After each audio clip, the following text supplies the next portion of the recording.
Pemerintah Kota Banjarmasin kadang melarang pelaksanaan sholat Idul Fitri 1442 Hijriah, asalkan dalam pelaksanaannya mematuhi protokol kesehatan sesuai dengan anjuran pemerintah. Seluruh stakeholder mulai dari camat, lurah, TNI, Polri nantinya bekerja sama dengan BKP RMI dalam penerapan PPKM di pelaksanaan sholat Idul Fitri 1442 Hijriah.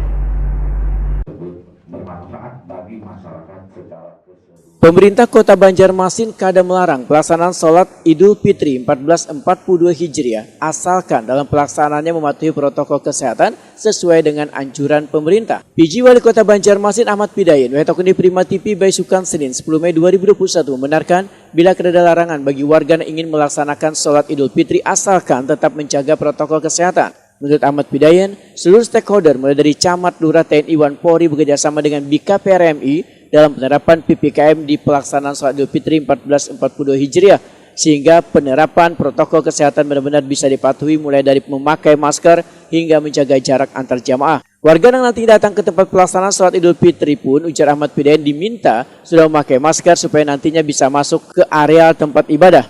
Karena jika kadang menggunakan masker, maka nantinya akan terhalang oleh petugas. Pengetatan ini sangatlah wajar demi mencegah penurunan virus corona. Nah, di Banjarmasin, orang yang terpapar virus tersebut sudah semakin meningkat.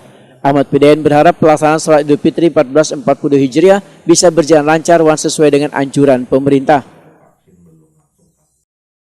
Juga hasil rapat Forkopimda menyikapi kondisi perkembangan lingkup wilayah Kota Banjarmasin beserta kabupaten kota di sekitar Kota Banjarmasin ini sendiri, maka Forkopimda dalam hal ini mengambil sikap yaitu akan melakukan penutupan sementara terhadap tempat-tempat tertentu yang berpotensi menimbulkan kerumunan-kerumunan. Penerapan prokes dan segala macamnya itu, yaitu aku tadi minta kawan-kawan camat bekerja sama dengan BKP RI dan segala macam itu sebelum sholat id, tolonglah diperhatikan warga kita untuk kalau yang kada pakai masker diberi masker, kemudian menghimbau juga sebelumnya supaya membawa sajadah segala macam itu secara sendiri-sendiri, kemudian itu menegakkan prokes jaga jarak.